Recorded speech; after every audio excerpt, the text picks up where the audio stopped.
Introduction. The Final Frontier. Look up at the night sky. On a clear evening away from city lights, you can see thousands of stars scattered across the darkness, the Milky Way stretching like a luminous river from horizon to horizon. Every point of light represents a sun, potentially hosting its own family of planets. Some of those stars died thousands of years ago, yet their light still travels toward us across the vast cosmic distances. Space, the final frontier, has captivated humanity since our ancestors first gazed upward and wondered what those lights were. For most of history, space remained forever out of reach, knowable only through observation from Earth's surface. The idea of actually traveling beyond our atmosphere, of walking on other worlds, of sending machines to the edge of the solar system seemed like pure fantasy. Then, in just over 6 decades, from 1957 to today, everything changed.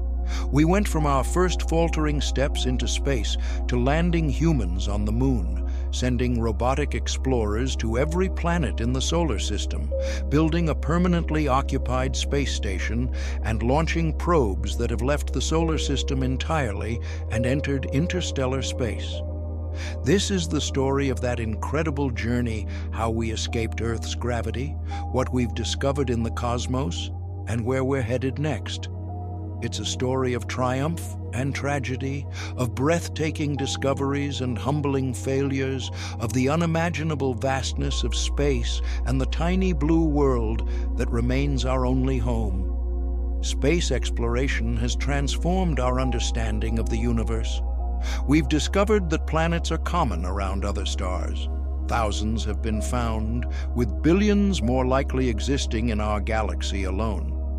We've learned that water, once thought rare, is surprisingly abundant throughout the solar system. We've found that the universe is far stranger than anyone imagined, dominated by mysterious dark matter and dark energy we don't understand, filled with black holes and neutron stars and phenomena that challenge our comprehension. We've also learned our cosmic address. Earth orbits an unremarkable yellow star in the outer regions of a spiral galaxy containing 200 to 400 billion stars. That galaxy is one of trillions in the observable universe. We are, in Carl Sagan's famous phrase, inhabitants of a pale blue dot, a tiny world suspended in a sunbeam, the only home humanity has ever known. This perspective, seeing Earth from space, has profoundly impacted human consciousness. The Apollo 8 astronauts, orbiting the moon on Christmas Eve 1968, looked back and saw Earth rising over the lunar horizon. That image, Earthrise, showed our planet as it really is, a fragile oasis of life in the cosmic void, without visible borders or divisions, a unified whole. But space exploration isn't just about gaining perspective or satisfying curiosity. It drives technological innovation, inspires new generations, and addresses fundamental questions about our origins and our future. Where did we come from? Are we alone? Could humans become a multi-planetary species? What threats does space pose to Earth? What resources might space offer? These questions have practical importance beyond philosophical interest. Near-Earth asteroids could threaten civilization. Understanding them is crucial. Space-based solar power could provide clean energy. Asteroid mining could provide resources. Understanding other planets helps us understand Earth's climate and geology. The search for life elsewhere informs biology and our understanding of life's requirements. Over the next hour, we'll explore humanity's journey into space, from the first satellites to Apollo moon landings, from Mars rovers to Voyager's journey beyond the solar system. We'll examine what we've learned about planets, moons, asteroids, and comets. We'll discuss the search for life beyond Earth and the tantalizing hints that we might not be alone. And we'll look ahead to the future missions to Mars, asteroid redirect missions, and the distant dream of interstellar travel. Space is vast and unforgiving. The distances are almost incomprehensible, the environment hostile to life, the challenges immense. Yet humans have ventured forth, driven by an innate desire to explore, to understand, to push beyond boundaries. This is our story, not just of rockets and robots, but of curiosity, courage, and the indomitable human spirit that looks at the impossible and asks, why not? Let's begin at the beginning, with the dawn of the space age and humanity's first steps off our home world. The space race, from Sputnik to Apollo. The space age began on October 4, 1957, when the Soviet Union launched Sputnik on a small metal sphere about the size of a beach ball, weighing 83 kilograms, equipped with 4 long antennas.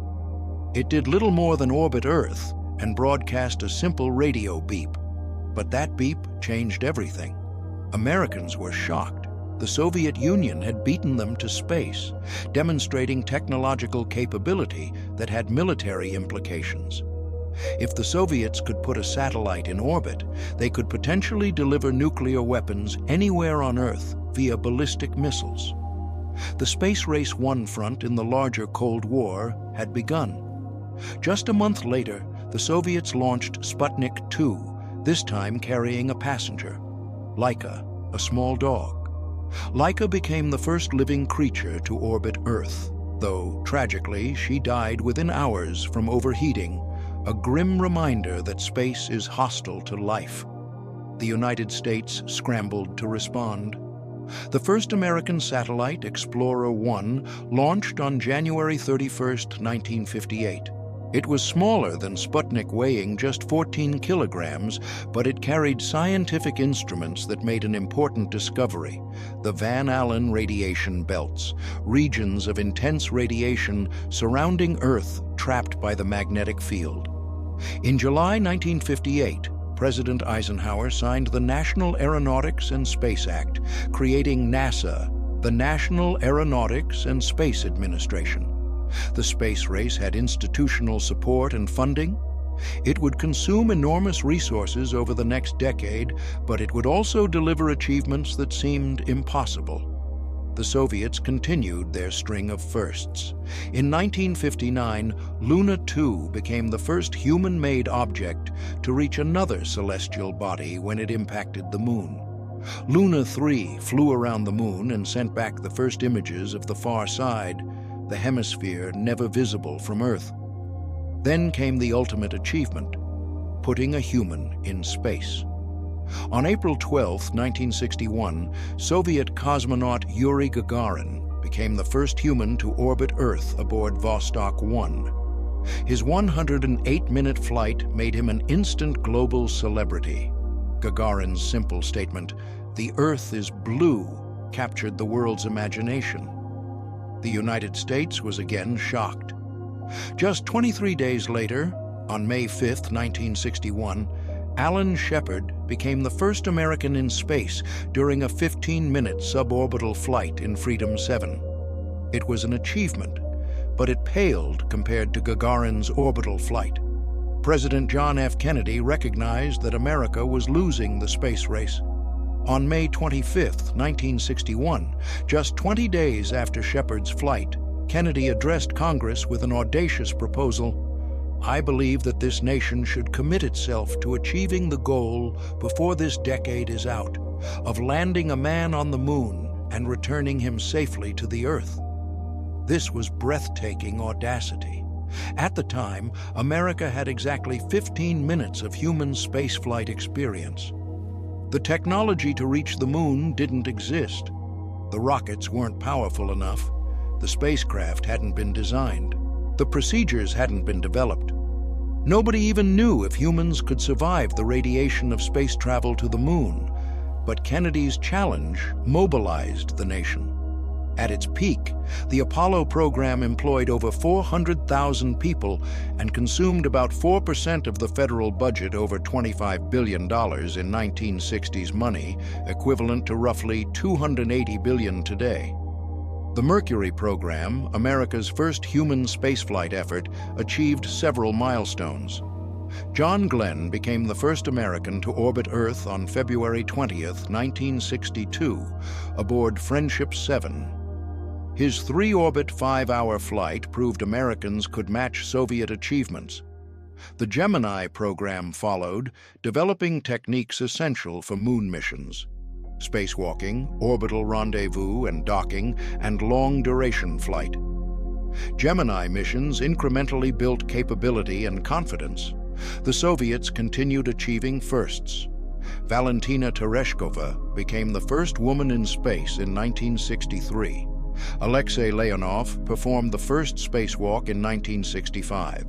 The first soft landing on the Moon was achieved by Luna 9 in 1966, which transmitted the first photos from the lunar surface. But the Apollo program was gathering momentum. The plan involved 3 spacecraft: a command module for crew quarters, a service module with propulsion and life support, and a lunar module for landing on the Moon. A massive rocket, the Saturn V, would launch everything into space. The Saturn V remains the most powerful rocket ever flown, standing 111 meters tall, 363 feet, and weighing 2.8 million kilograms, 6.2 million pounds, when fully fueled. It was an engineering marvel. Its first stage alone generated 7.6 million pounds of thrust, more than all previous rockets combined. But tragedy struck first. On January 27, 1967, during a routine launch rehearsal test, a fire broke out in the Apollo 1 command module. Pure oxygen atmosphere made the fire explosive. Astronauts Gus Grissom, Ed White, and Roger Chaffee died within seconds, unable to escape the sealed capsule. The accident devastated NASA and halted the Apollo program for 20 months while safety improvements were implemented. It was a harsh reminder that spaceflight is dangerous, that mistakes are unforgiving, that exploration claims lives. The Soviets had their own tragedy. In April 1967, cosmonaut Vladimir Komarov died when Soyuz 1's parachute failed during re-entry. He became the first human to die during spaceflight. Despite setbacks, both programs continued. Apollo 7, October 1968, successfully tested the redesigned command module in Earth orbit. Apollo 8, December 1968, made the bold decision to orbit the Moon, the first humans to leave Earth orbit, to see the far side of the Moon with their own eyes, to witness Earthrise. Apollo 9 and Apollo 10 tested the lunar module in Earth orbit and lunar orbit, respectively. Everything was ready for the ultimate attempt. On July 16, 1969, Apollo 11 launched from Kennedy Space Center. Astronauts Neil Armstrong, Buzz Aldrin, and Michael Collins were aboard. 4 days later, on July 20th, the lunar module Eagle separated from the command module Columbia and descended toward the Moon's surface. Armstrong manually piloted the final approach, avoiding a boulder field, landing with just 20 seconds of fuel remaining.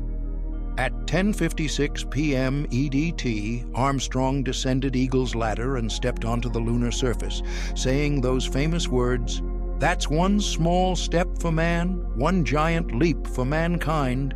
Over 600 million people, 1/5 of humanity, watched on television. For a brief moment, the world united in wonder and celebration. Humans had walked on another world. Aldrin joined Armstrong, and for 2.5 hours they explored, planted an American flag, collected samples, and deployed scientific instruments. They left behind a plaque reading, "Here, men from planet Earth first set foot upon the Moon, July 1969 AD. We came in peace for all mankind." 6 more Apollo missions followed, with 5 successful moon landings. Apollo 13 famously survived an oxygen tank explosion and returned safely without landing. 12 humans walked on the Moon between 1969 and 1972. They brought back 382 kilograms, 842 pounds, of lunar samples that revolutionized our understanding of the moon's formation and history. But then it ended. Apollo 17, launched in December 1972, was the last moon mission. The political will evaporated, the budget was cut, and humans haven't left low Earth orbit since. The space race achieved its goal, America won the race to the moon, but it left a complicated legacy. We proved humans could travel to other worlds, but we also demonstrated that such efforts require enormous resources and sustained commitment. The question remains, was Apollo a beginning or an end? An opening chapter in human expansion into space, or a unique Cold War achievement unlikely to be repeated? The solar system, exploring our cosmic neighborhood.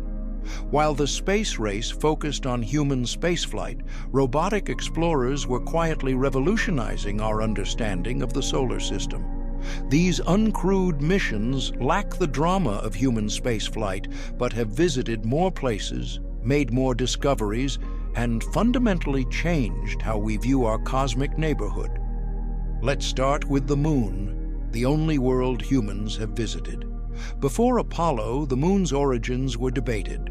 Three theories competed. Capture, the moon formed elsewhere and was captured by Earth's gravity. Fission, the moon split off from Earth. And co-formation, Earth and moon formed together. Apollo samples solved the mystery. Chemical analysis showed the moon has the same isotope ratios as Earth's mantle, but is depleted in volatile elements. This matches the giant impact hypothesis. About 4.5 billion years ago, a Mars-sized body called Theia collided with Proto-Earth. The impact vaporized both bodies' outer layers. Debris from this collision coalesced to form the moon. This explains the moon's properties: its large size relative to Earth, its low density, rocky mantle material without Earth's iron core, and its identical isotope ratios. The moon is literally a piece of Earth, torn away by cosmic violence. Moving outward from Earth, the first planet we encounter is Mars. Mars has captivated humans for centuries, inspiring speculation about alien civilizations due to its reddish color and apparent canals, actually optical illusions. The first successful Mars mission was Mariner 4 in 1965, which flew past Mars and sent back 21 grainy images showing a cratered, seemingly dead world. This was disappointing. Mars appeared more like the moon than Earth. But subsequent missions revealed complexity. Mars has the solar system's largest volcano, Olympus Mons, 25 kilometers high. A massive canyon system, Valles Marineris, 4,000 kilometers long, polar ice caps, and most intriguingly, evidence of past liquid water. Viking 1 and 2, which landed in 1976, searched for life but found nothing definitive.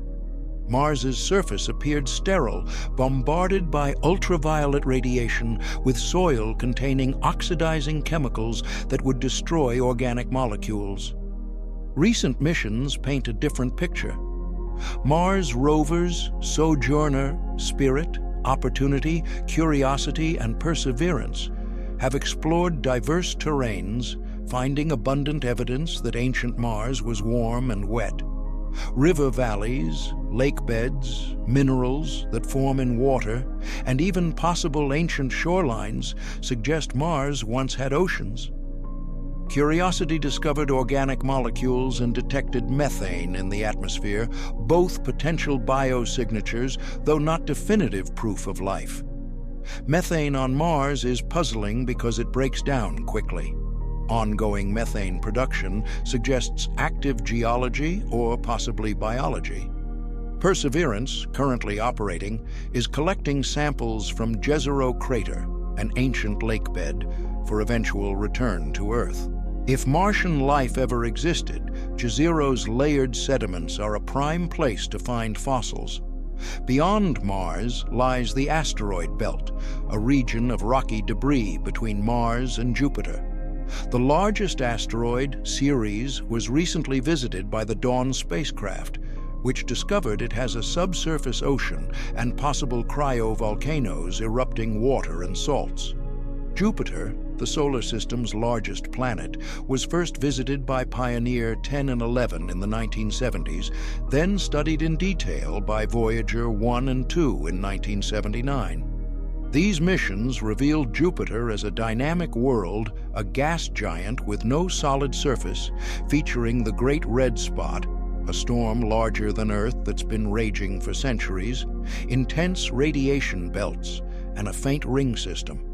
But Jupiter's moons are more exciting than the planet itself. Galileo discovered 4 large moons in 1610: Io, Europa, Ganymede, and Callisto, using his telescope. These Galilean moons are worlds in their own right. Io is the most volcanically active body in the solar system, with hundreds of active volcanoes constantly resurfacing it. Tidal heating from Jupiter's gravity provides the energy. Europa has a smooth ice surface with few craters, suggesting geological activity. Beneath the ice lies a global ocean containing more water than all of Earth's oceans combined. Plumes of water vapor erupt from the surface, possibly offering access to the ocean without drilling through kilometers of ice. Europa is a prime candidate for life. Ganymede, the solar system's largest moon, also has a subsurface ocean and its own magnetic field, unique among moons. Callisto is heavily cratered, but might also have a subsurface ocean. Jupiter's system is essentially a miniature solar system.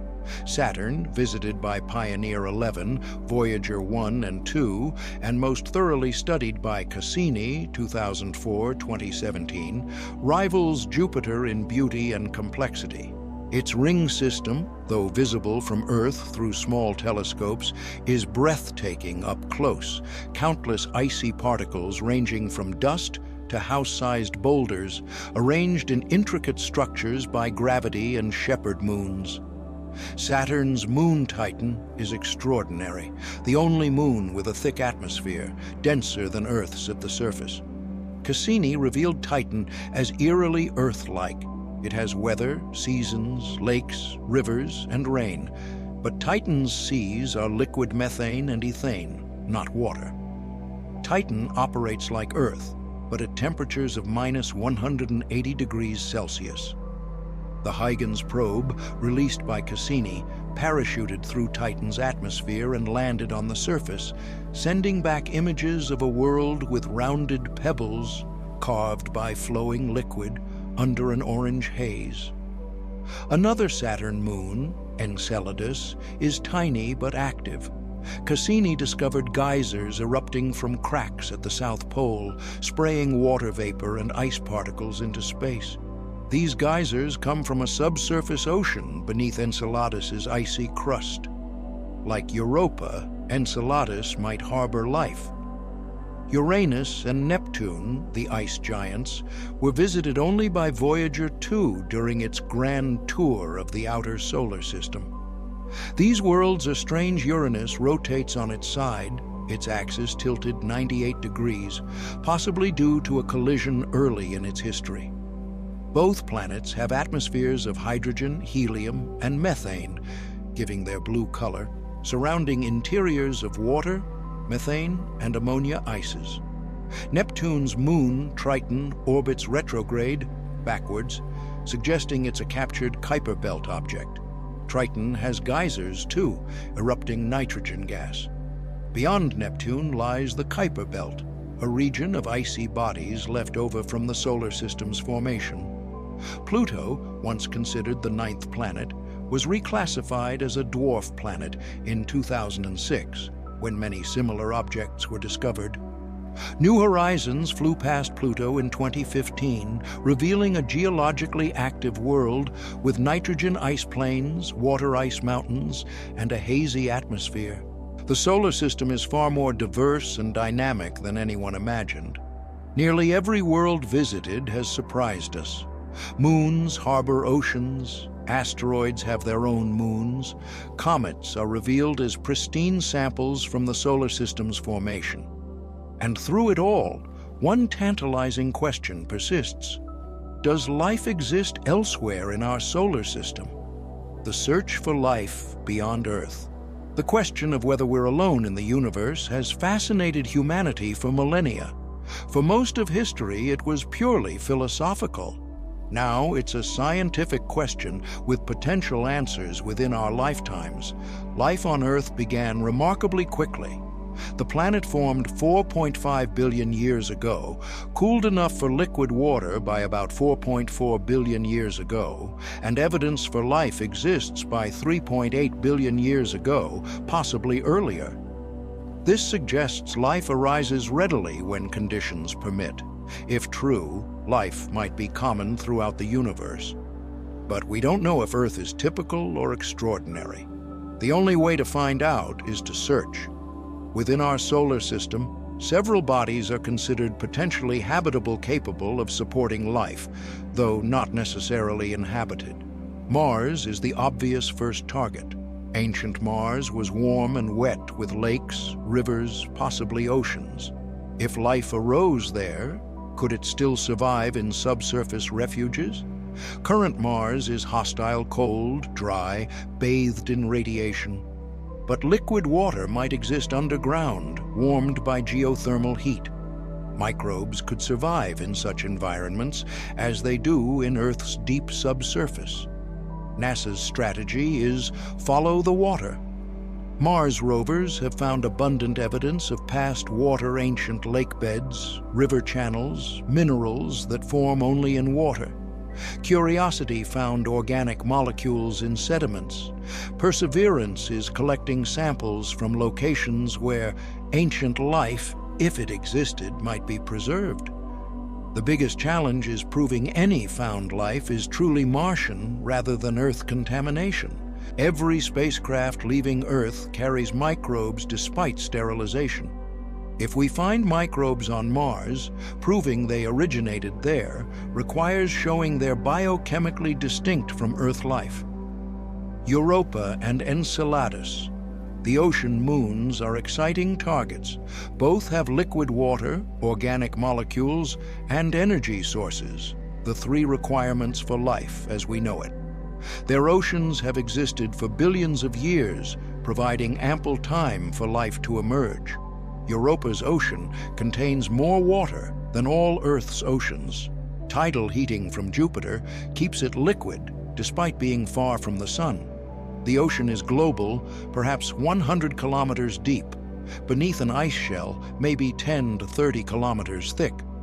Chemical energy is available from reactions between water and rock at the ocean floor, similar to hydrothermal vents on Earth, where unique ecosystems thrive.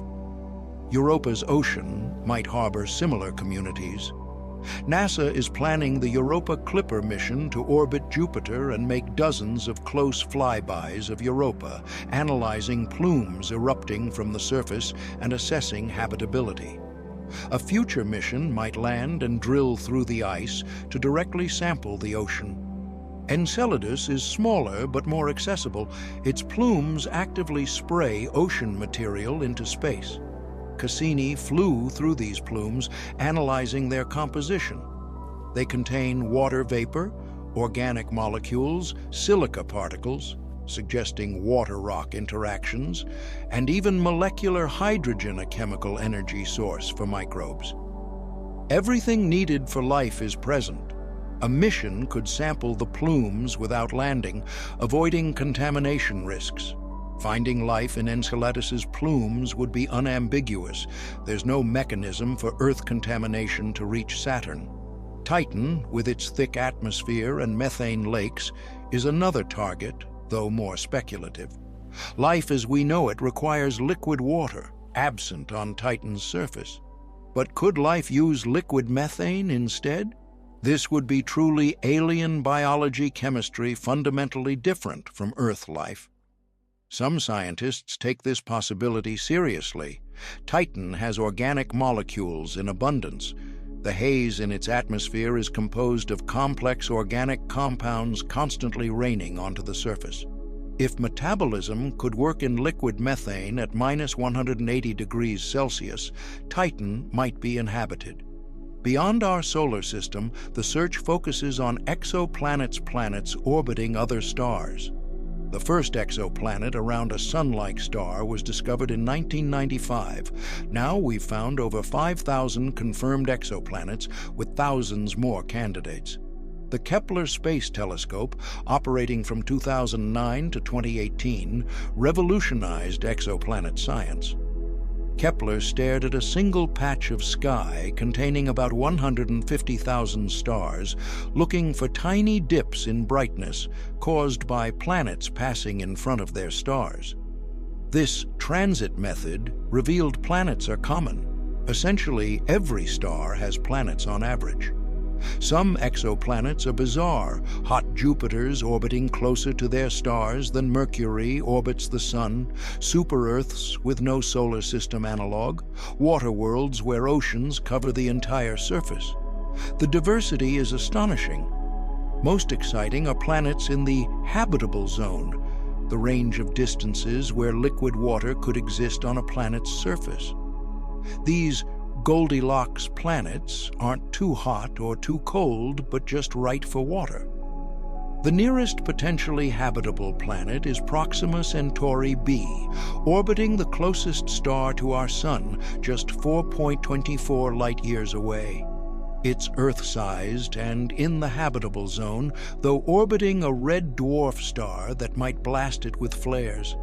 The TRAPPIST-1 system, 40 light-years away, has 7 Earth-sized planets, 3 in the habitable zone. This system is a prime target for atmospheric studies. The James Webb Space Telescope, JWST, launched in 2021, can analyze exoplanet atmospheres by observing how starlight filters through them during transits.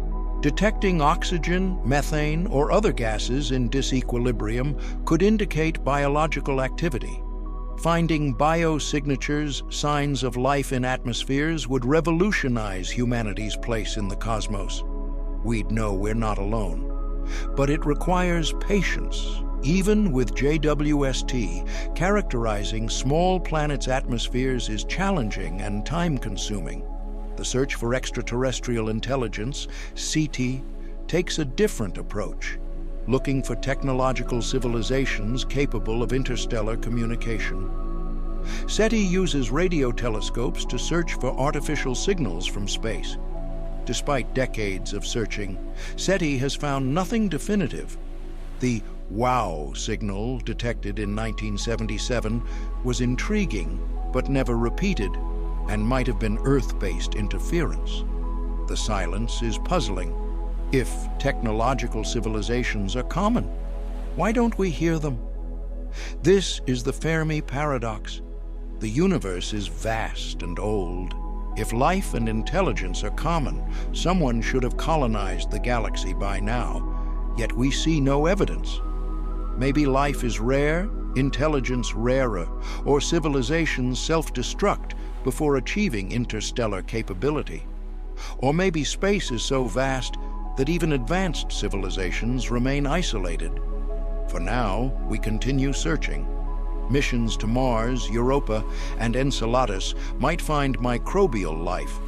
Exoplanet studies might detect biosignatures. SETI continues listening for signals. Finding life, even microbes, would be profound. It would confirm life isn't unique to Earth, suggesting the universe teems with living worlds. Finding intelligent life would be even more revolutionary, forcing us to reconsider our cosmic significance. Or we might be alone. The Great Silence might mean Earth is extraordinarily rare, a precious oasis in an otherwise lifeless cosmos. That possibility is equally profound, placing enormous responsibility on humanity to preserve our world and perhaps seed life elsewhere. Either answer, we're alone or we're not, is deeply significant. The search continues. The future, where we go from here. We've explored the past and present of space exploration. Now, let's look ahead. Where is humanity going in space, and what challenges must we overcome? The most immediate goal is returning humans to the moon. NASA's Artemis program plans to land astronauts on the lunar surface by the mid-2020s, including the first woman and first person of color. Unlike Apollo, Artemis aims for sustainable presence, establishing a lunar base, testing technologies for Mars, and utilizing lunar resources. Why return to the moon? Several reasons. Scientific exploration of the South Pole region, where water ice exists in permanently shadowed craters, testing life support and habitat systems, developing in situ resource utilization, using local materials rather than bringing everything from Earth, and establishing infrastructure for future Mars missions. The Moon's South Pole is scientifically fascinating. The permanently shadowed regions are the coldest places in the solar system, preserving volatiles for billions of years. Water ice is valuable. It can be split into oxygen for breathing and hydrogen for fuel, making the Moon a potential gas station for deeper space missions. China, Russia, India, and private companies also plan lunar missions. The Moon might become an international outpost or a site of competition for resources. Establishing rules for lunar activities, who owns what, how to prevent conflict, is urgent. Beyond the Moon, Mars beckons. NASA aims to send humans to Mars in the 2030s or 2040s, though this timeline is uncertain. SpaceX's Elon Musk proposes faster timelines, aiming to establish a Mars colony. The technical and biological challenges are immense. The journey alone takes 6 to 9 months with current propulsion, exposing astronauts to cosmic radiation and microgravity for extended periods. Radiation shielding is heavy and expensive. Bone and muscle atrophy in microgravity requires exercise regimens and possibly artificial gravity. Landing on Mars is difficult. The atmosphere is thick enough to cause heating, but too thin for parachutes alone. The 7 minutes of terror during entry, descent, and landing has destroyed many missions. Landing humans safely requires new systems. Once on Mars, astronauts face toxic soil, low temperatures, thin atmosphere, and dust storms. Habitats must protect against radiation, maintain pressure and temperature, and recycle air and water. Food production growing plants in Martian soil or hydroponic systems is essential for long-term stays. Perhaps most challenging, what happens if something goes wrong? Medical emergencies, equipment failures, psychological stress. There's no quick rescue from Mars. Communication delays of 4 to 24 minutes, depending on orbital positions, mean real-time conversations are impossible. Mars astronauts will be more isolated than any humans in history. Despite challenges, the motivation is strong. Mars offers scientific opportunities, searching for life, understanding planetary evolution, testing survival skills for future exploration.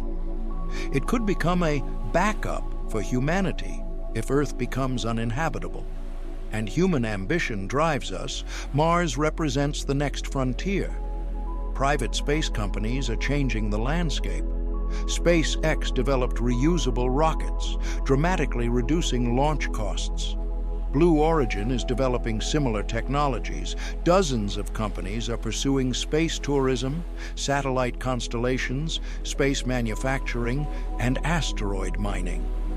Asteroid mining is especially intriguing. Near-Earth asteroids contain water, metals, and rare elements. A single metallic asteroid could contain more platinum group metals than have ever been mined on Earth. If economically viable, asteroid mining could provide resources for space industry without depleting Earth. Space elevators, long discussed, but technically challenging, could revolutionize access to space if built. A cable stretching from Earth's surface to geostationary orbit, 35,786 kilometers altitude, could carry payloads up and down without rockets. The concept requires materials like carbon nanotubes far stronger than anything currently available at scale. More speculatively, some envision O'Neill Cylinder's massive rotating space habitats housing thousands of people with artificial gravity from spin. These could be built at Lagrange points positions where gravitational forces balance, allowing stable orbits. Such habitats could support permanent space populations independent of planetary surfaces. Terraforming Mars, engineering it to be more Earth-like with breathable atmosphere and liquid water, is a century-spanning project at minimum. Proposals include releasing greenhouse gases to warm the planet, crashing ammonia-rich comets to provide nitrogen, or deploying factories to produce fluorocarbons, potent greenhouse gases. Whether this is desirable or possible remains debated. Beyond the solar system, interstellar travel seems impossibly difficult. The nearest star, Proxima Centauri, is 4.24 light-years away, about 40 trillion kilometers. Voyager 1, the farthest human-made object, traveling at 17 kilometers per second, would need 70,000 years to reach Proxima Centauri. To make interstellar travel feasible requires propulsion systems far beyond current capability. Proposals include nuclear pulse propulsion, riding nuclear bomb explosions, fusion rockets, antimatter engines, or laser light sails. The Breakthrough Starshot project proposes tiny spacecraft accelerated to 20% light speed by ground-based lasers, reaching Proxima Centauri in 20 years. But stopping there or sending humans is far harder. Generation ships spacecraft, traveling for centuries with populations living, reproducing, and dying aboard, appear in science fiction but face enormous challenges. How to maintain social cohesion across generations? How to ensure ecological stability in a closed environment? How to prevent technological stagnation over centuries? Suspended animation freezing or slowing metabolism for long journeys might enable interstellar travel if perfected. Current techniques cause cellular damage, but future advances might overcome this. Wormholes, or faster-than-light travel, appear in science fiction but violate known physics. General relativity permits exotic solutions like wormholes and warped spacetime, but they require negative energy or exotic matter that might not exist. For now, relativity's light speed limit appears absolute. The search for extraterrestrial intelligence continues, now aided by better telescopes and computers. If we detect alien signals, attempting communication raises profound questions. Do we reply? What do we say? Who speaks for Earth? The risks and rewards of contact remain debated. Space also poses threats. Near-Earth asteroids could impact Earth with catastrophic results. The asteroid that killed the dinosaurs 66 million years ago released energy equivalent to billions of nuclear bombs. Smaller impacts occur regularly. The 2013 Chelyabinsk meteor injured 1,500 people when it exploded over Russia. Tracking and potentially deflecting dangerous asteroids is prudent. NASA's DART mission in 2022 successfully demonstrated changing an asteroid's orbit by slamming a spacecraft into it, the first planetary defense test. Solar flares and coronal mass ejections from the Sun can disrupt satellites and power grids. A massive 1859 solar storm, the Carrington event, caused global telegraph failures. If it occurred today, damage to electrical infrastructure could be catastrophic. Monitoring solar activity and building resilient systems is essential. Space debris, defunct satellites, rocket stages, fragments from collisions poses growing danger to active satellites and spacecraft. Thousands of trackable objects orbit Earth, with millions of smaller pieces too small to track, but large enough to cause damage at orbital speeds. Collisions create more debris, potentially cascading into the Kessler syndrome runaway debris generation, making certain orbits unusable. Cleaning up space debris is technically challenging and expensive, but necessary for sustainable space activity.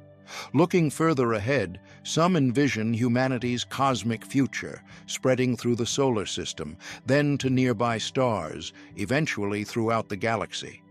Others see space as a resource to preserve Earth, developing space-based solar power or asteroid mining to sustain civilization without depleting the home planet. Philosophically, becoming a spacefaring civilization addresses existential risk. If humanity remains confined to Earth, a single catastrophe, asteroid impact, nuclear war, pandemic could end our species. Establishing self-sustaining colonies off Earth ensures our survival. But space exploration also raises ethical questions. Do we have the right to alter other worlds? Should pristine environments like Mars or Europa be protected from contamination?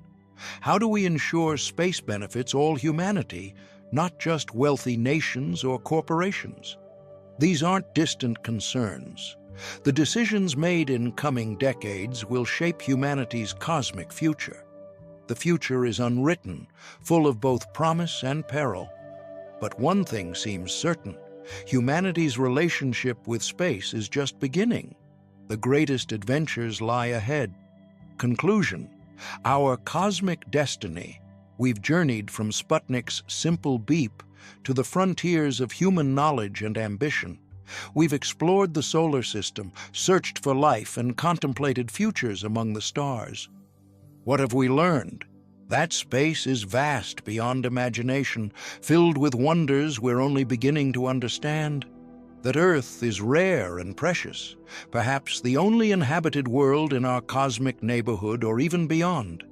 That humans are capable of extraordinary achievements when motivated by curiosity and challenge. We've also learned humility. Space is hostile, unforgiving of error.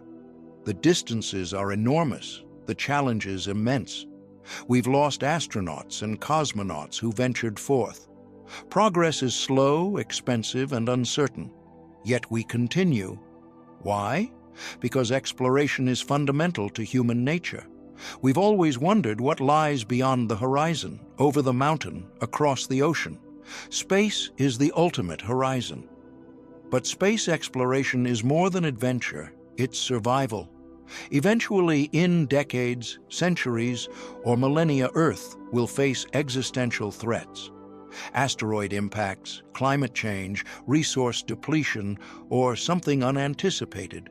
Becoming a multi-planetary species offers insurance against catastrophe. Space also unites humanity. The Apollo 8 Earthrise photograph, the Voyager's pale blue dot image. These perspectives remind us that borders are invisible from space, that we share one planet, one humanity. Space exploration, at its best, transcends nationalism and represents all of us. The resources and knowledge from space could improve life on Earth. Technologies developed for space GPS, weather satellites, medical devices, water purification benefit billions. Understanding other planets helps us understand Earth's climate and geology. Space-based solar power could provide clean energy. Asteroid mining could provide resources. And perhaps most profoundly, the search for life beyond Earth addresses humanity's deepest questions about our place in the cosmos. Are we alone? The answer, whether yes or no, is equally significant. The future of space exploration is uncertain. Government programs depend on political will and funding. Private companies bring innovation but seek profit. International cooperation offers promise but is fragile. What's certain is that the human desire to explore, to understand, to push boundaries won't disappear. Children today might walk on Mars. Grandchildren might mine asteroids or live in space habitats. Great-grandchildren might journey to other stars, or perhaps progress will be slower. Perhaps humanity remains earthbound for centuries more, content with robotic exploration. Perhaps challenges prove insurmountable and dreams of spacefaring civilization remain fantasy. But the possibility exists. The choice is ours. Will we venture forth, accepting risks and challenges to become citizens of the cosmos? Or will we stay home, protecting our home world but limiting our potential? There's no right answer, but the question itself is profound. For the first time in history, humans can seriously contemplate leaving Earth permanently, establishing ourselves elsewhere in the universe. We stand at a threshold. Behind us, all of human history, millions of years evolving, thousands of years building civilization, centuries of scientific progress has led to this moment. Ahead lies the unknown, the cosmos waiting to be explored, challenges to be overcome, discoveries to be made. Space is calling, the stars beckon, the adventure has only begun. What we choose now will echo across centuries, shaping not just our future but the future of life itself in this corner of the universe. The pale blue dot that is Earth has cradled humanity since our origins.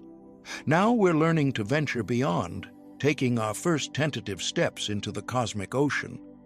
Where we go from here is up to us. But one thing seems clear.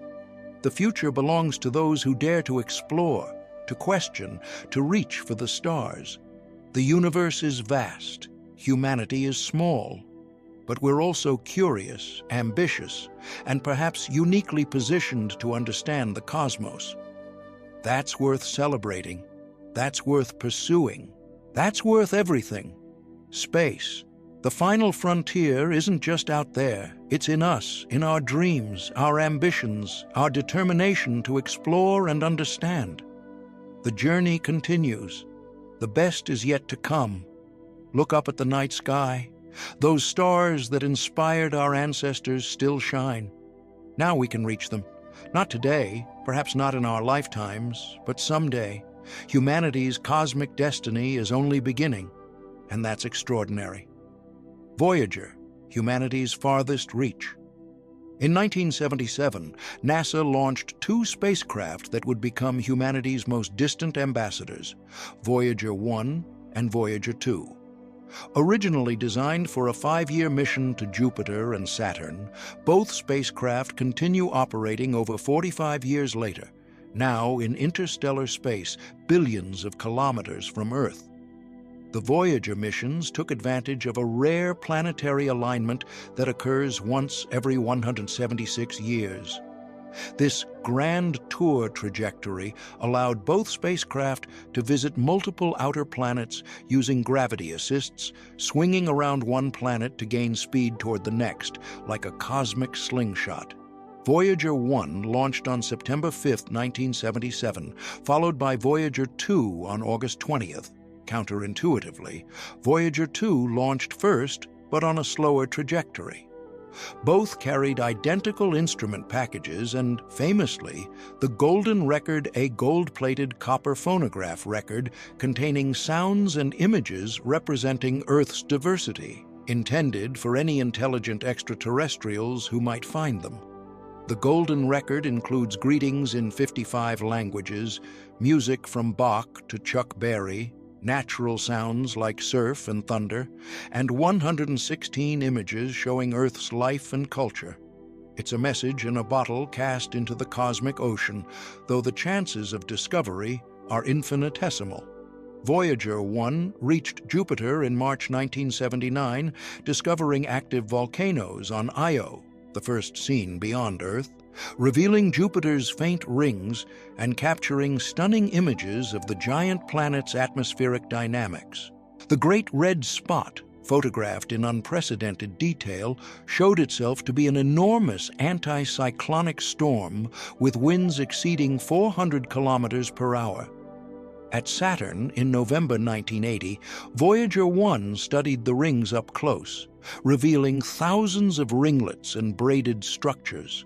It passed close to Titan, Saturn's largest moon, finding a thick nitrogen atmosphere but unable to penetrate the orange haze to see the surface. This Titan flyby changed Voyager 1's trajectory, slinging it above the solar system's plane toward interstellar space. Voyager 2 followed a different path. After Jupiter in July 1979, it reached Saturn in August 1981, then became the only spacecraft to visit Uranus, January 1986, and Neptune, August 1989.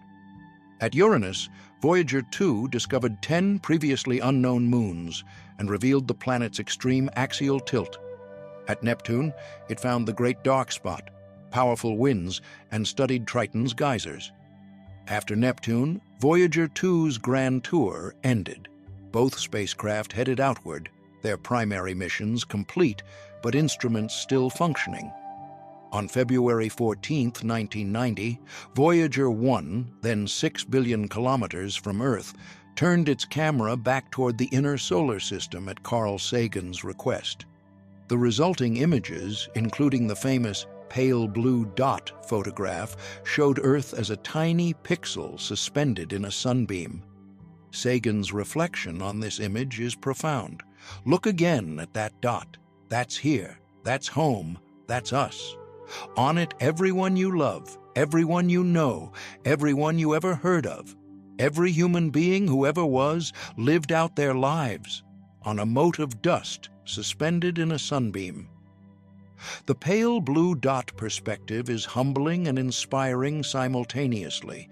It shows Earth's fragility and isolation while highlighting the preciousness of our world and the unity of humanity sharing this tiny oasis in space. As the Voyagers continued outward, they entered the heliosheath, the outer region of the Sun's influence where the solar wind slows as it encounters interstellar space.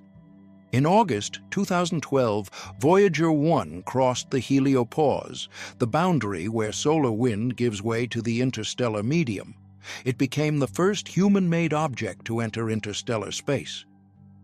Voyager 2 followed in November 2018, crossing the heliopause at a different location and providing comparative data about the boundary region. Both spacecraft continue sending data, measuring cosmic rays, magnetic fields, and plasma in interstellar space information impossible to obtain any other way. The Voyagers are powered by radioisotope thermoelectric generators, RTGs, which convert heat from decaying plutonium-238 into electricity. As the plutonium decays, power output slowly decreases.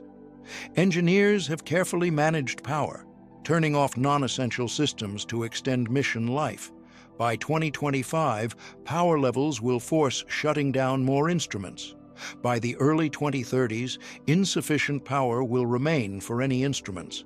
The spacecraft will go silent, continuing their journeys without communicating. But their odyssey won't end. Voyager 1 is heading toward the constellation Ophiuchus. In about 40,000 years, it will pass within 1.6 light-years of the star Gliese 445. Voyager 2 heads toward Sirius, which it will approach in about 300,000 years.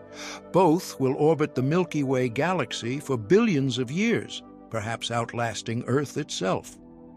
Long after human civilization has ended, whether through extinction, transformation, or dispersal to the stars. The Voyagers will silently carry their golden records through the galaxy, messages from a species that once looked up and wondered.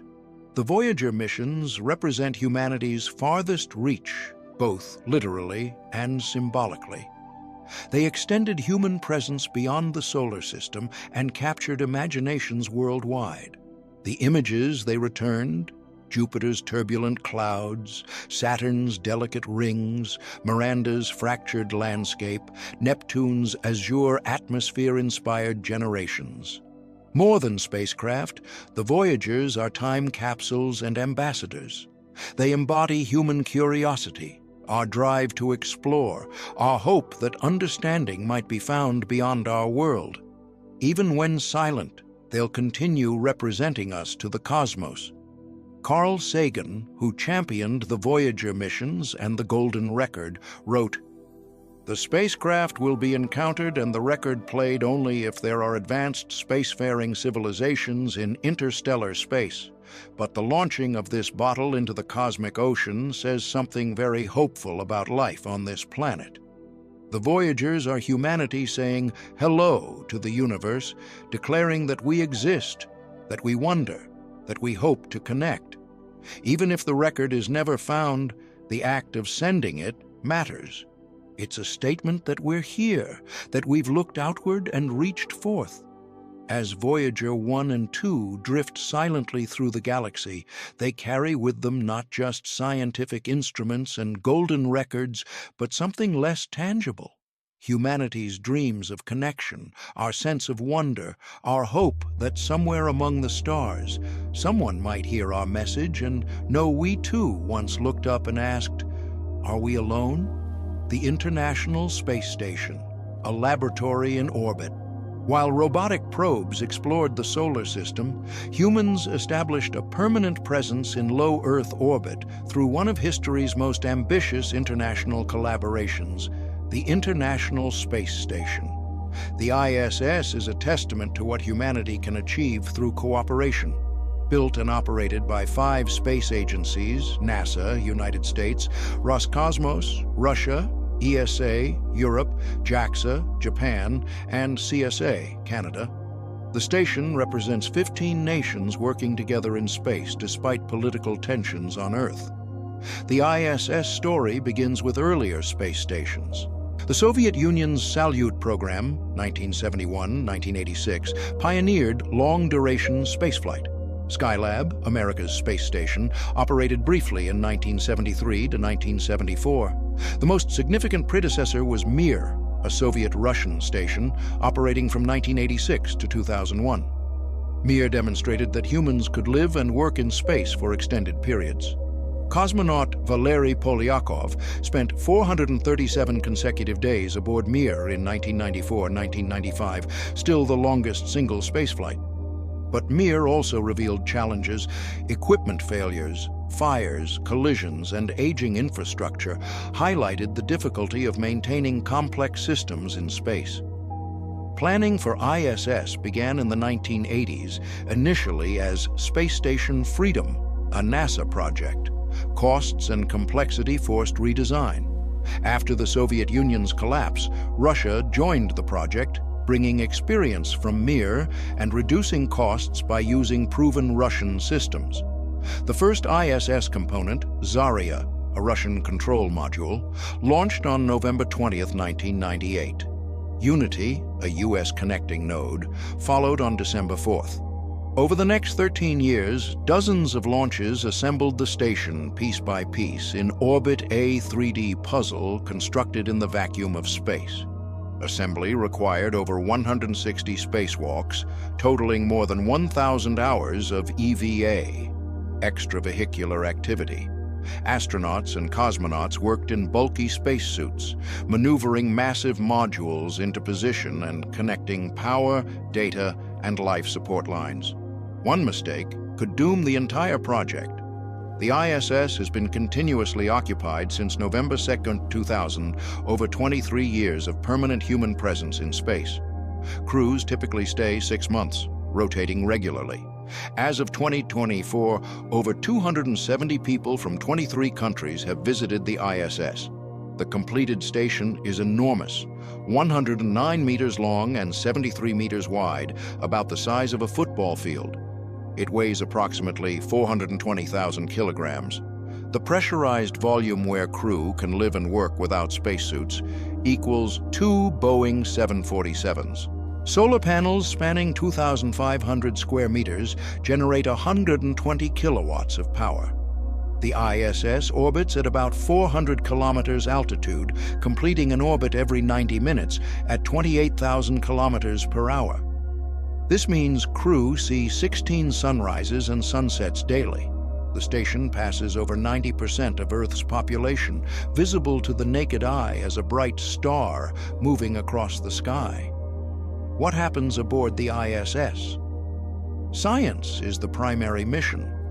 The station is a unique laboratory offering continuous microgravity, vacuum access, and Earth observation. Experiments span biology, physics, astronomy, and materials science. Microgravity research reveals how gravity affects processes we take for granted. Flames burn spherically in microgravity rather than rising upward. Fluids behave strangely without convection. Plants grow without up or down. Protein crystals grow larger and purer, improving drug development. Human biology changes dramatically in microgravity. Bones lose density at 1 to 2% per month, accelerated osteoporosis. Muscles atrophy without weight-bearing exercise. Fluid shifts from legs to upper body, causing puffy faces and thin legs. Vision problems occur as fluid pressure affects eye shape. The immune system weakens. The spine lengthens. Astronauts grow taller in space. Understanding these changes is crucial for long-duration spaceflight. If we're sending humans to Mars, we must protect them from health effects. ISS research tests countermeasures, exercise regimens, nutritional supplements, pharmacological interventions, and artificial gravity concepts. Scott Kelly spent 340 consecutive days on ISS in 2015-2016, participating in the Twins study with his identical twin brother Mark, also an astronaut, who remained on Earth. Comparing their genetics, physiology, and cognition revealed how long-duration spaceflight affects the human body at the molecular level. Results were concerning, but not prohibitive.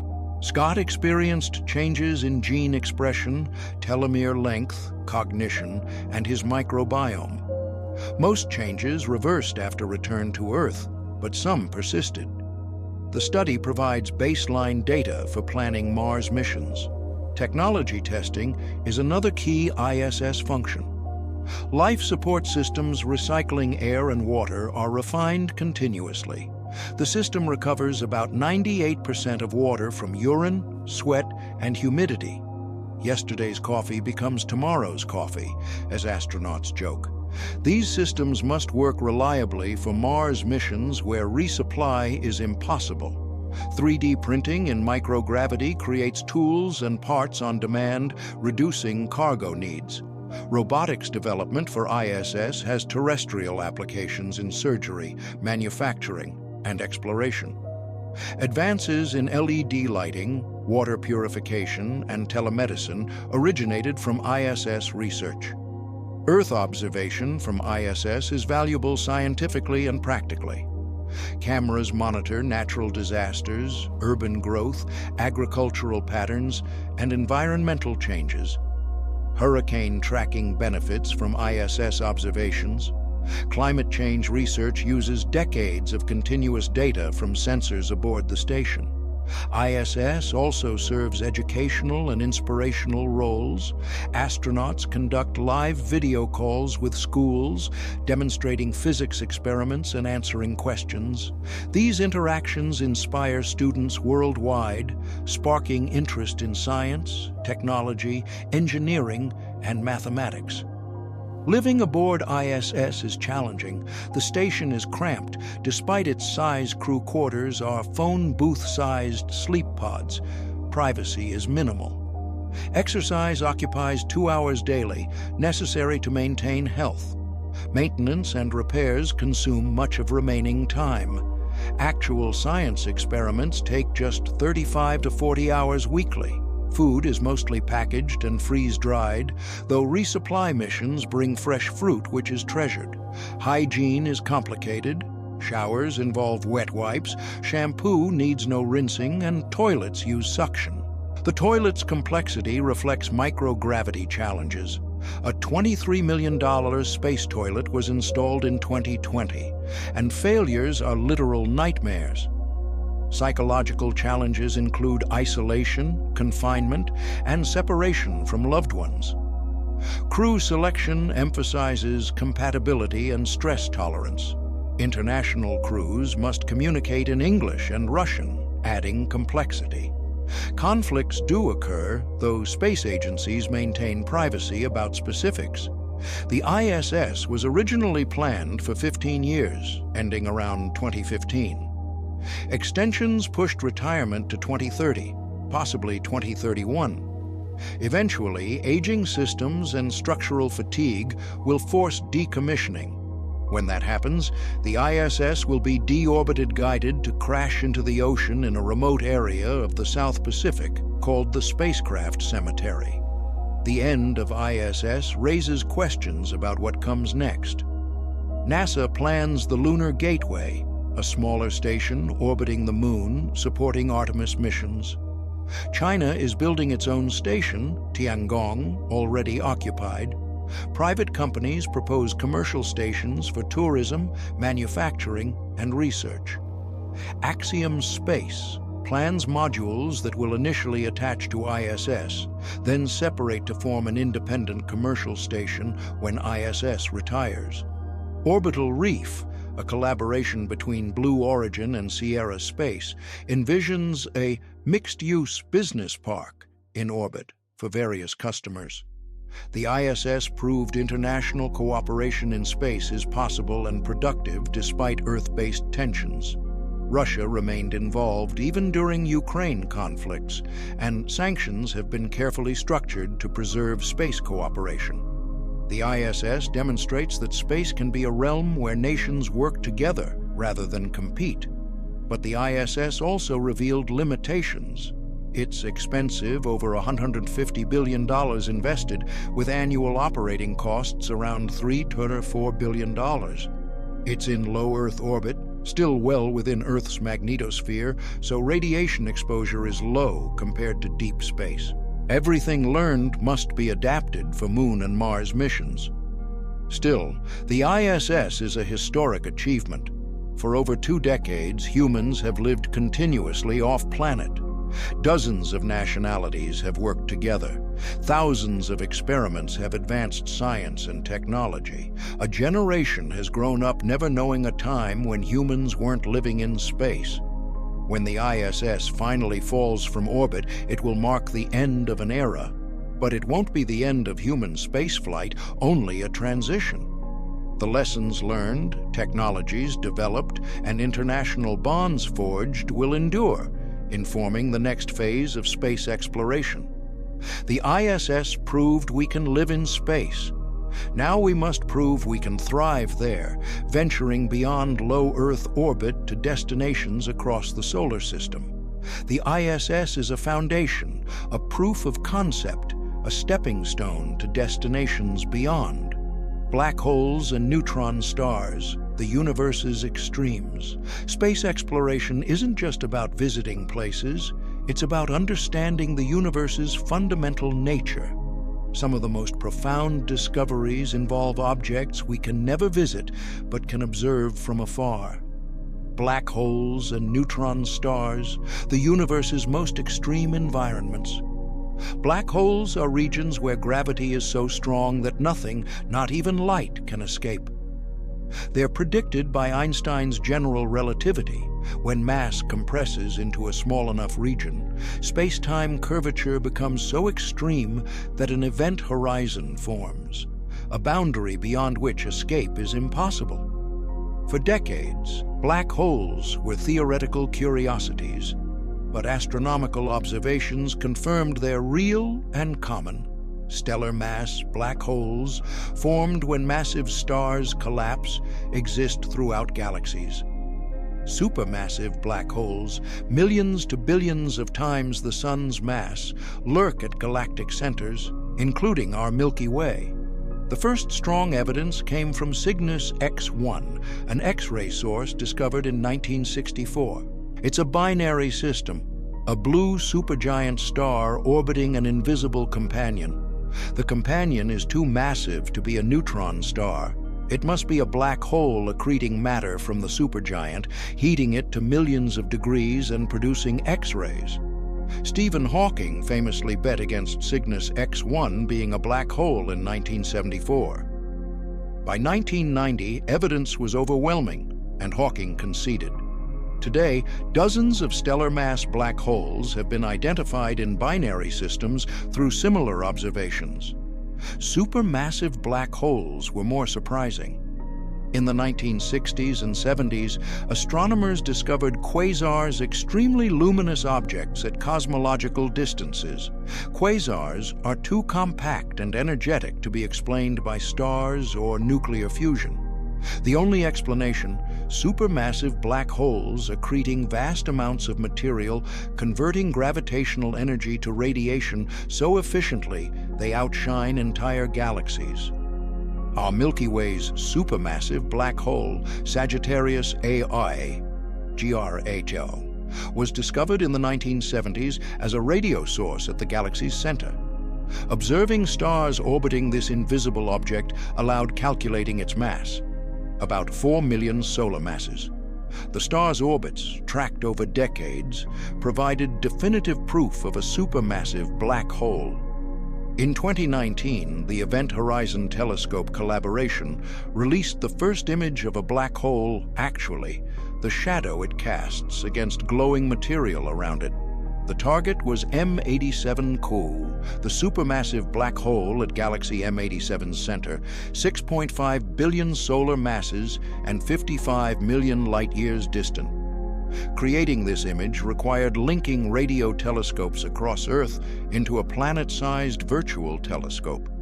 The resolution achieved could theoretically see a golf ball on the Moon. The image shows a dark circle, the shadow slightly larger than the event horizon, surrounded by a bright ring of emission from hot material spiraling inward. In 2022, the Event Horizon Telescope released an image of SGR-AI, our own galactic center black hole. Despite being 26,000 light-years away, much closer than M87, it was harder to image because material around it changes on timescales of minutes, while M87T's accretion disk is more stable. These images confirmed general relativity's predictions about black holes' appearance and behavior, a triumph for physics a century after Einstein formulated his theory. Black holes aren't just astrophysical curiosities, they're laboratories for extreme physics. Near the event horizon, gravity is so strong that time dilation becomes severe time runs slower close to the hole. An observer falling in would experience time normally, but to outside observers, they'd appear to slow, freeze, and redshift into invisibility as they approach the horizon. Inside the event horizon, nothing is known with certainty. General relativity predicts a singularity, a point where density becomes infinite and physics breaks down. But quantum mechanics should matter at such scales, and we lack a quantum theory of gravity to describe what actually happens. Stephen Hawking showed in 1974 that black holes aren't entirely black. Quantum effects near the event horizon allow particle-antiparticle pairs to form, with one escaping while the other falls in. This Hawking radiation causes black holes to slowly evaporate, though for stellar mass or larger holes, evaporation takes far longer than the universe's current age. Black holes also raise the information paradox. If a black hole evaporates completely via Hawking radiation, what happens to information about everything that fell in?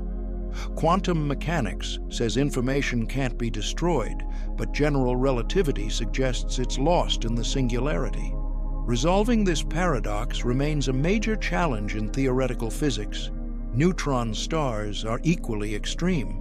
When stars more massive than about 8 solar masses, but less than about 20-25 solar masses, the exact limits are uncertain, exhaust their nuclear fuel, they collapse catastrophically in supernova explosions. The core compresses until protons and electrons merge into neutrons, forming a neutron star. Neutron stars pack 1.4 to 2 solar masses into a sphere just 20 kilometers in diameter, about the size of a city. A sugar cube volume of neutron star material would weigh about 100 million tons on Earth. This is nuclear density, essentially one giant atomic nucleus kilometers across. The first neutron star discovered in 1967 by Jocelyn Bell Burnell, though initially credited to her supervisor Anthony Hewish, was a pulsar, a rapidly rotating neutron star emitting radio waves from its magnetic poles. As it spins, the beam sweeps past Earth like a lighthouse, producing regular pulses. Pulsars are extraordinarily precise clocks. The millisecond pulsar, PSR J17482446 AD, rotates 716 times per second. Its equator moves at about 24% of light speed. The regularity rivals atomic clocks, making pulsars useful for testing physics and potentially for spacecraft navigation. Neutron stars have the strongest magnetic fields in the universe, trillions of times Earth's field. Some neutron stars, called magnetars, have fields quadrillions of times stronger, so intense they warp atoms into needle shapes and cause violent outbursts of X-rays and gamma rays. In 2017, the Laser Interferometer Gravitational Wave Observatory, LIGO, detected gravitational waves from two neutron stars colliding 130 million light-years away. Unlike previous detections from black hole mergers, this collision produced electromagnetic radiation light, X-rays, gamma rays, allowing multi-messenger astronomy, combining gravitational waves and traditional observations. The collision, designated GW1708A7, confirmed neutron star mergers produce heavy elements like gold and platinum through rapid neutron capture, the R process. Much of the gold in your jewelry, the silver in mirrors, the platinum in catalytic converters, these elements were forged in neutron star collisions billions of years ago. Black holes and neutron stars represent the endpoints of stellar evolution, the ultimate fates of massive stars. They're cosmic laboratories where gravity dominates all other forces, where space-time warps dramatically, where matter exists in states impossible to replicate on Earth. Understanding these objects tests our theories of physics in regimes unreachable by experiment. Gravitational waves from their mergers probe general relativity. Their existence confirms predictions made a century ago. Their properties constrain the nuclear equation of state how matter behaves at extreme densities. But perhaps most remarkably, these exotic objects demonstrate the universe's richness and diversity. From the delicate beauty of planetary rings to the violent chaos of neutron star collisions, from the elegance of spiral galaxies to the strangeness of event horizons, space contains wonders beyond imagination. Black holes and neutron stars remind us that the universe operates by physical laws, not human intuitions. Reality is stranger than we'd guess, but comprehensible through science. And the more we explore, the more wonders we find. Climate change on other worlds, lessons from our neighbors. Understanding climate change on Earth benefits from studying other planets. Venus and Mars, our nearest planetary neighbors, offer cautionary tales about climate evolution. Venus too hot, Mars too cold, Earth just right, at least for now. Venus is Earth's near twin in size and mass, but radically different in climate. Surface temperature is 462 degrees Celsius, 864 Fahrenheit, hot enough to melt lead. Atmospheric pressure is 92 times Earth's, equivalent to being 1 kilometer underwater. The atmosphere is 96% carbon dioxide with clouds of sulfuric acid. This wasn't always the case. Ancient Venus may have been habitable with liquid water oceans. Climate models suggest early Venus, with a weaker sun but similar orbit, could have maintained surface water for billions of years. But something went wrong. The runaway greenhouse effect explains Venus's transformation. As Venus warmed, possibly from volcanic outgassing or gradual solar brightening, more water evaporated. Water vapor is a potent greenhouse gas, trapping heat and causing further warming in a positive feedback loop. Eventually, temperatures exceeded water's critical point, 374 degrees Celsius at Venus's pressure. The oceans boiled. All that water vapor enhanced the greenhouse effect catastrophically.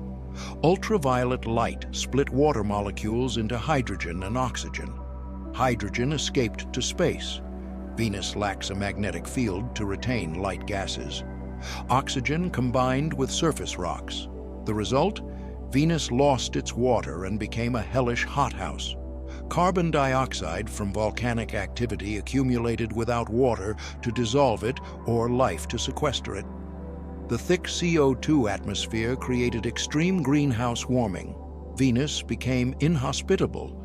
This demonstrates climate system instability. Small changes can trigger runaway effects, transforming habitable worlds into hellscapes.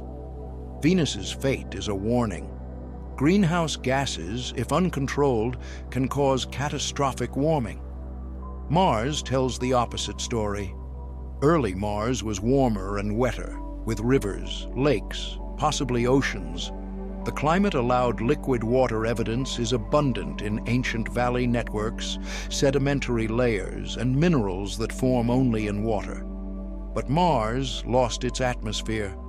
Being smaller than Earth, Mars cooled faster. Its core solidified, the magnetic field ceased, and solar wind stripped away the atmosphere over billions of years. Without atmospheric pressure and greenhouse warming, liquid water became impossible.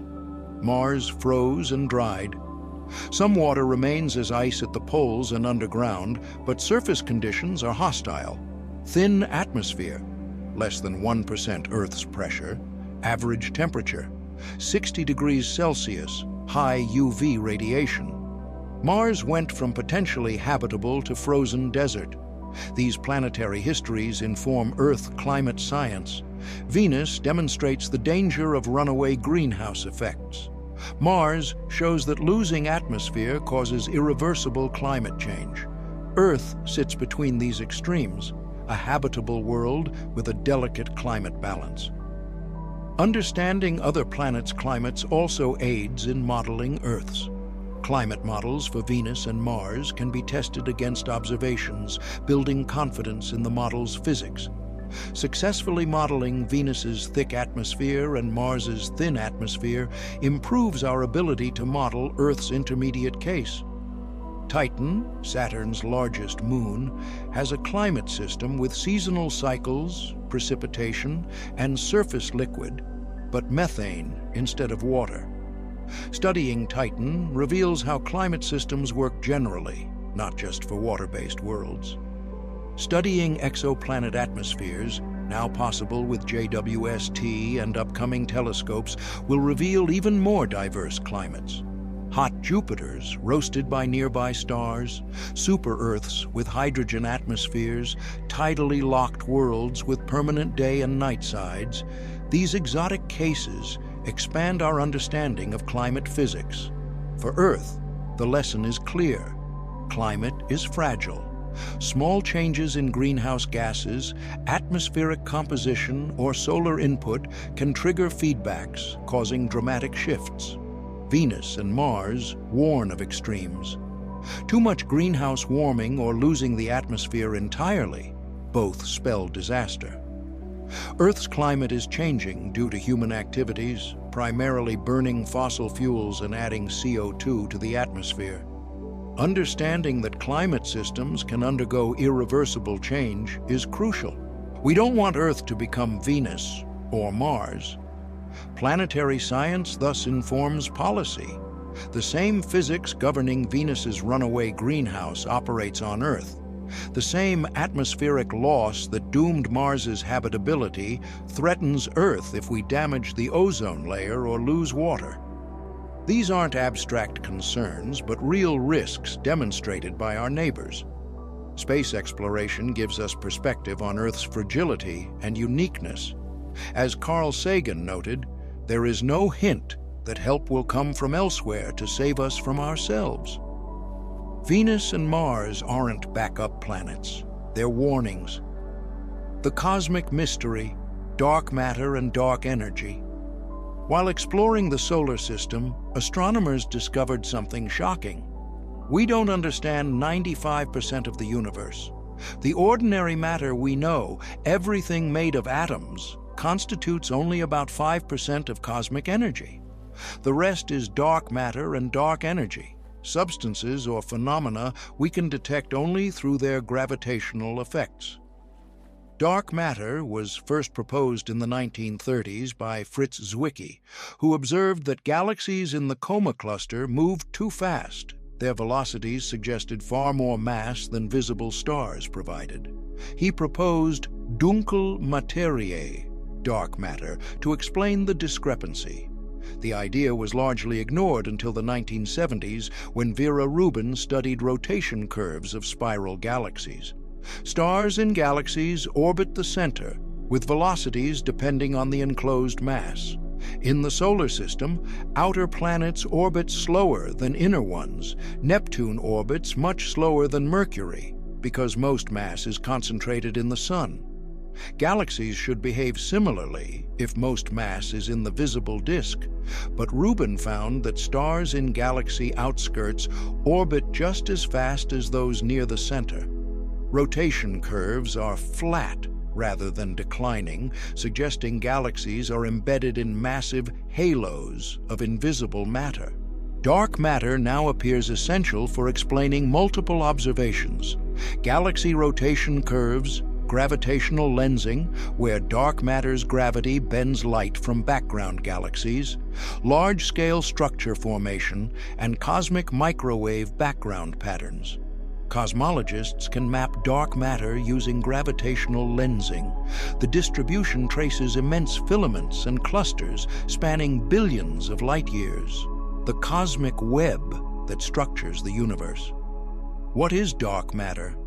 We don't know. It can't be ordinary matter, protons, neutrons, electrons, in dark forms like planets or dead stars. Such matter would show up in other observations. Dark matter must be something else, interacting only via gravity, not light, hence dark. Leading candidates are weakly interacting massive particles, WIMPs, hypothetical particles that feel gravity and possibly the weak nuclear force, but not electromagnetism. Despite decades of searches in ultra-sensitive detectors deep underground, WIMPs haven't been found. Other candidates include axions, ultralight particles, sterile neutrinos, or even primordial black holes from the early universe. Or dark matter might be something completely unexpected. Dark energy is even more mysterious. In 1998, observations of distant supernovae revealed the universe's expansion is accelerating. This was shocking. Matter's gravity should slow expansion, not speed it up. The acceleration requires something with negative pressure, dubbed dark energy. It constitutes about 68% of the universe's energy, but its nature is unknown. The simplest explanation is Einstein's cosmological constant A property of empty space itself, with constant density everywhere and at all times. This matches observations but raises the cosmological constant problem. Quantum physics predicts a vacuum energy density 10 or 120 times larger than observed. This is the worst theoretical prediction in physics. Alternative explanations involve quintessence, a dynamic field that changes over time or modifications to general relativity. But observations so far are consistent with a simple cosmological constant. Dark matter and dark energy transform cosmology. The universe's composition is approximately 68% dark energy, 27% dark matter, 5% ordinary matter.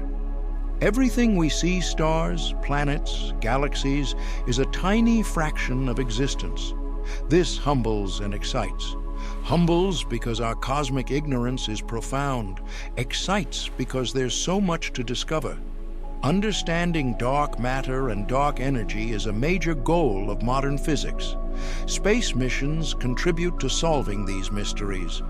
The Euclid Space Telescope, launched in 2023, maps billions of galaxies to trace dark matter's structure and dark energy's effects. The Nancy Grace Roman Space Telescope, launching in the mid-2020s, will similarly study dark energy and exoplanets. Ground-based experiments complement space missions. Dark matter detectors search for particle interactions. Gravitational wave observatories might detect signals from dark matter. Particle accelerators hunt for dark matter particles or related phenomena. The universe is mostly made of substances we don't understand, interacting in ways we're only beginning to comprehend. This is both challenge and opportunity. Space exploration. Observing galaxies, measuring expansion, mapping cosmic structure provides the data needed to crack these mysteries, and solving them will revolutionize physics, potentially revealing new fundamental particles, extra dimensions, or modifications to relativity. Dark matter and dark energy represent the most important unsolved problems in cosmology, and space-based observations are key to addressing them. Conclusion: our place among the stars. We've journeyed from Earth orbit to the edge of the solar system, from the Apollo moon landings to Voyager's entry into interstellar space. We've explored planets, moons, asteroids, and comets. We've searched for life, mapped dark matter, and pondered our cosmic future. What have we learned? That space is vast, beautiful, hostile, and filled with wonders. That humanity can achieve extraordinary things when motivated by curiosity and challenge. That our planet is precious and fragile, the only home we've ever known. That the universe is stranger and more magnificent than we imagined. We've also learned humility. We don't understand most of the universe. Dark matter and dark energy dominate cosmic energy. We haven't found life elsewhere, though we've barely begun searching. The distances between stars are so vast that interstellar travel seems impossible with current technology. Yet we persist. Humans have walked on the moon. Robots have explored every planet. The James Webb Space Telescope peers to the universe's edge. Voyager journeys through interstellar space carrying messages for hypothetical aliens. Why do we explore space? Partly for knowledge understanding the cosmos, our origins, whether we're alone. Partly for resources. Asteroids contain water, metals, and rare elements. Partly for survival, becoming multiplanetary protects against existential risks.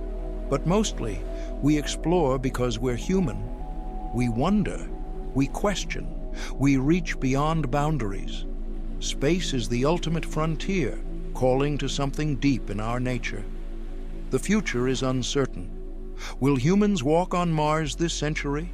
Will we find life on Europa or Enceladus? Will we detect alien signals or biosignatures on exoplanets? Will asteroid mining become economically viable? Will we build space habitats housing thousands? These questions will be answered by our choices, our investments, our commitment to exploration. Space exploration requires resources, political will, international cooperation, and sustained effort across decades. But the rewards are profound. Understanding the universe enriches human knowledge. Space technologies improve life on Earth.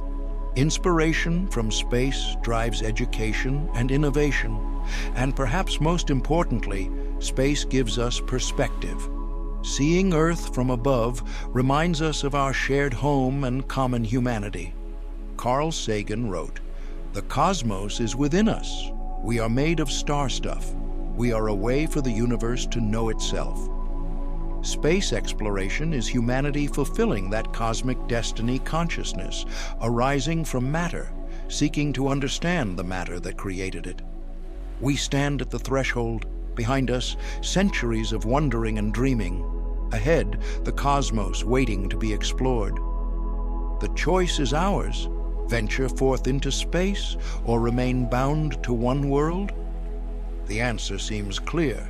We are explorers by nature. The stars have always called to us. Now, finally, we can answer that call. Space, the final frontier, beckons. The journey has only begun. The greatest adventures lie ahead. Look up at the stars tonight. Know that humanity has already reached beyond Earth, touched other worlds, and sent our ambassadors toward the stars. And know that this is just the beginning. The universe awaits. Our cosmic story is still being written, and you, reading this, are part of that story. We are children of Earth, born of stardust, reaching for the cosmos. Our journey to the stars reflects not just technological prowess, but human spirit, curiosity, courage, determination, hope. Space exploration is humanity's greatest adventure, and the best is yet to come. The stars are calling. Let's answer. The next giant leap, Artemis and the return to the moon. Over half a century after Apollo 17 left the lunar surface, humanity is preparing to return. NASA's Artemis program, named after Apollo's twin sister in Greek mythology, aims to establish sustainable presence on the moon, this time with international partners and commercial companies playing major roles. Artemis differs fundamentally from Apollo. Apollo was a sprint-focused race to beat the Soviets, achieving the goal, then stepping back. Artemis is a marathon building infrastructure for permanent presence, testing technologies for Mars, and utilizing lunar resources. The program has several phases. Artemis 1, an uncrewed test flight, launched in November 2022. The Space Launch System, SLS, rocket NASA's most powerful since Saturn, FEM sent the Orion spacecraft on a 25-day mission around the moon, testing systems for crew safety. Artemis II, planned for 2025, will carry 4 astronauts on a lunar flyby similar to Apollo 8, testing Orion with crew aboard. The crew will include the first woman and first person of color assigned to a lunar mission, symbolizing broader participation than Apollo's exclusively white male crews. Artemis III, targeting 2026-2027, aims to land astronauts near the lunar South Pole. Unlike Apollo's equatorial sites, the South Pole offers permanently shadowed craters containing water ice. A crucial resource, water can be split into hydrogen and oxygen for fuel and life support, reducing cargo requirements from Earth. The South Pole also has peaks of eternal light, high points, receiving near-constant sunlight, ideal for solar power. Establishing bases there provides persistent energy without heavy batteries or nuclear generators. Landing at the South Pole requires new technology. Apollo lunar modules had limited range and couldn't reach polar regions. Artemis will use a human landing system, HLS, developed by SpaceX, Blue Origin, and other companies. SpaceX's Starship HLS is particularly ambitious, a fully reusable spacecraft capable of carrying large cargo. Artemis architecture includes the Lunar Gateway, a small space station orbiting the moon.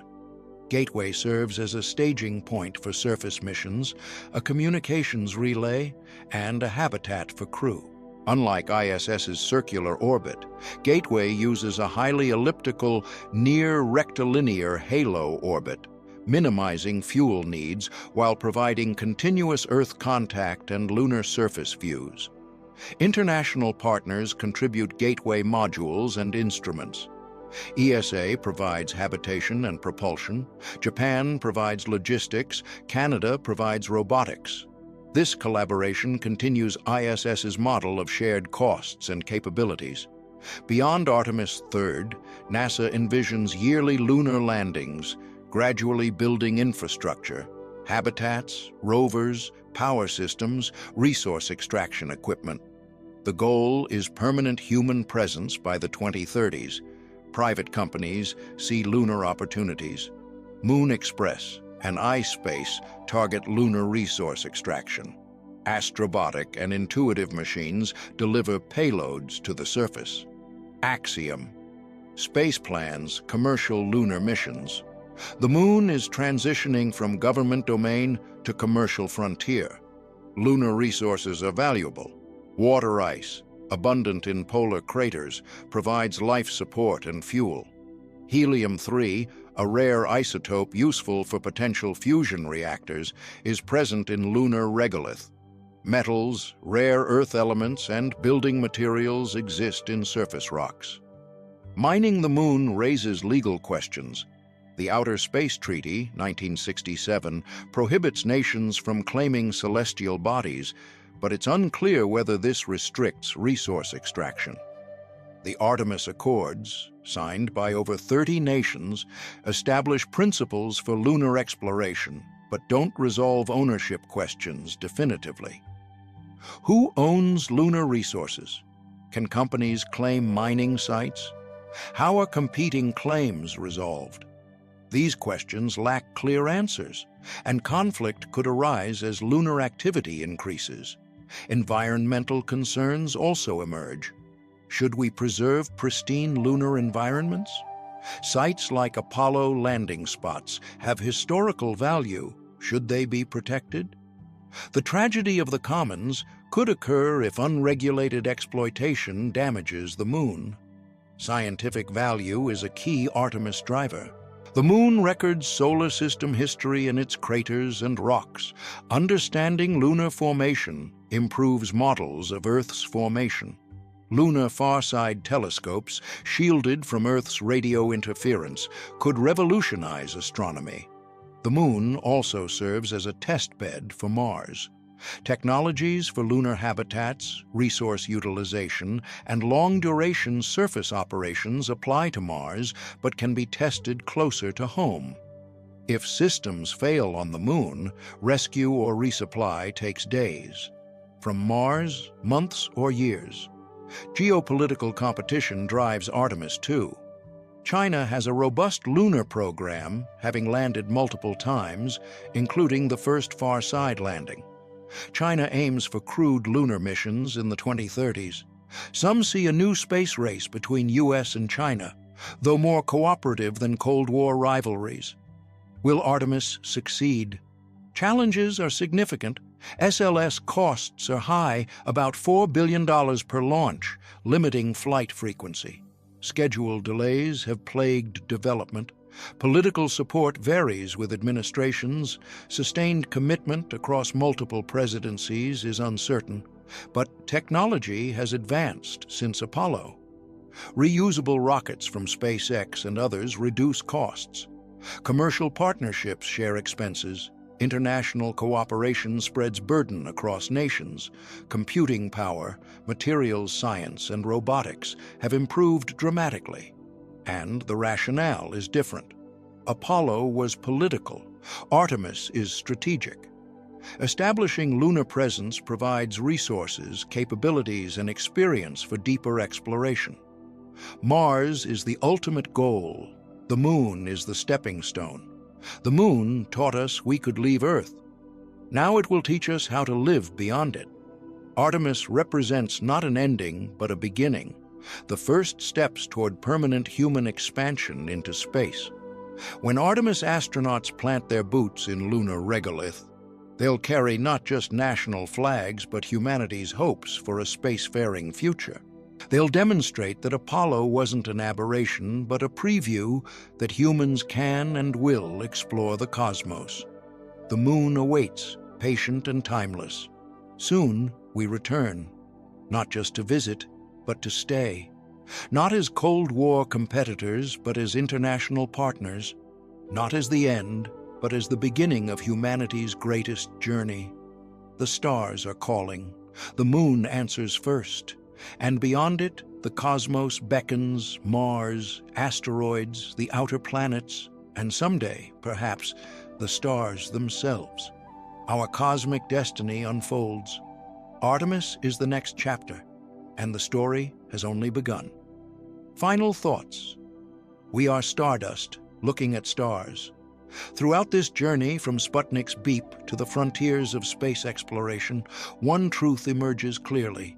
We are part of the cosmos, not separate from it. Every atom in your body, the carbon in your DNA, the calcium in your bones, the iron in your blood, was forged in stars that died before Earth formed.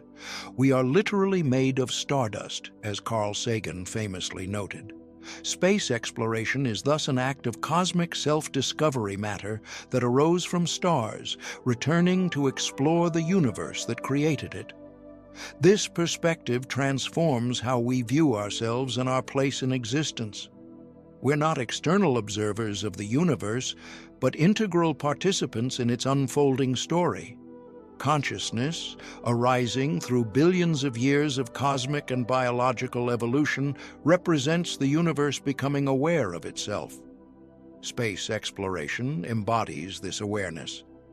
When Voyager photographed the pale blue dot, when Apollo astronauts looked back at Earthrise, when JWST peers to the universe's edge, these are the universe examining itself, asking questions about its origin, nature, and destiny. We are extraordinarily fortunate to live during this moment in cosmic history. For most of time, no consciousness existed to contemplate the cosmos. For most of human history, space remained inaccessible, knowable only through naked-eye observation. Only in the past few decades have we developed the technology to actually explore space. And we're just beginning. The solar system remains largely unexplored. Mars has been reconnoitered by rovers, but vast regions remain unvisited. Europa's ocean, Enceladus's geysers, Titan's methane seas. These worlds await detailed exploration. The outer solar system, the Kuiper Belt, the Oort cloud, these frontiers remain mostly unknown. Beyond our solar system, thousands of known exoplanets represent a tiny fraction of planets in our galaxy alone. We've detected them, measured their masses and orbits, but actually imaging them, characterizing their atmospheres, potentially finding life. These achievements await future technology. And beyond our galaxy, trillions of others stretch to the observable universe's edge, each containing billions of stars and planets. The cosmos is vast beyond comprehension, and we've explored only the tiniest fraction. Yet we've accomplished so much in just over 6 decades, from no spaceflight capability to landing on the moon. From ignorance about other planets to detailed maps and analyses, from speculation about exoplanets to thousands catalogued, the pace of discovery is breathtaking. What comes next depends on choices we make now. Will we invest in space exploration, treating it as a priority for humanity's future? Will we cooperate internationally, pooling resources and knowledge? Will we balance exploration with planetary protection, scientific study with resource utilization, ambition with sustainability? These aren't just technical questions, but ethical and philosophical ones. Space exploration forces us to confront fundamental issues about our responsibilities, our values, our vision for humanity's future. But whatever choices we make, one thing seems certain. Humans will continue exploring. It's in our nature. We wonder, we question, we reach beyond boundaries. Space is the ultimate expression of that nature, the final frontier, calling to something deep within us. And as we explore, we carry with us not just our dreams and ambitions, but our responsibilities. We represent Earth, its life, its diversity, its fragile beauty. Whether we encounter other intelligences or remain alone, we carry the burden of being consciousness in the cosmos. That's both humbling and empowering. Humbling because we recognize our cosmic insignificance, one species, on one planet, orbiting one star in one galaxy among trillions. Empowering because despite that insignificance, we matter. We're conscious, we understand, we create meaning in an otherwise indifferent universe. Space exploration is humanity's way of asserting that we matter, that consciousness matters, that understanding matters. We reach for the stars not because we must, but because we choose to, because we refuse to accept boundaries, because we insist on knowing. And in reaching for the stars, we discover ourselves. We learn our capabilities and limitations. We see our home planet from outside, gaining perspective on its fragility and value. We face challenges that demand cooperation, ingenuity, and courage. Space makes us better. It inspires children to study science. It drives technological innovation. It forces international cooperation. It gives us hope for the future. So, yes, space exploration is expensive. Yes, it's dangerous. Yes, Earth has problems demanding attention and resources, but space exploration addresses those problems too, providing technology, resources, knowledge, and perspective. And it represents something transcendent, the human spirit reaching beyond immediate concerns toward long-term flourishing. We are stardust that learned to wonder, matter that became conscious, atoms that organized into structures capable of understanding atoms. We are the universe's way of knowing itself. Space exploration continues that journey of cosmic self-discovery. Every mission, every discovery, every image returned from distant worlds adds to our understanding and enriches human knowledge. The cosmos is within us and around us. We are part of its story.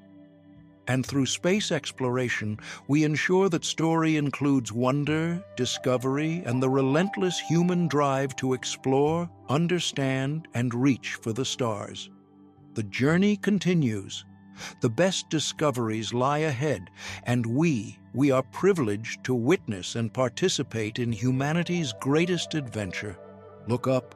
The stars are calling, and we're answering. The universe awaits.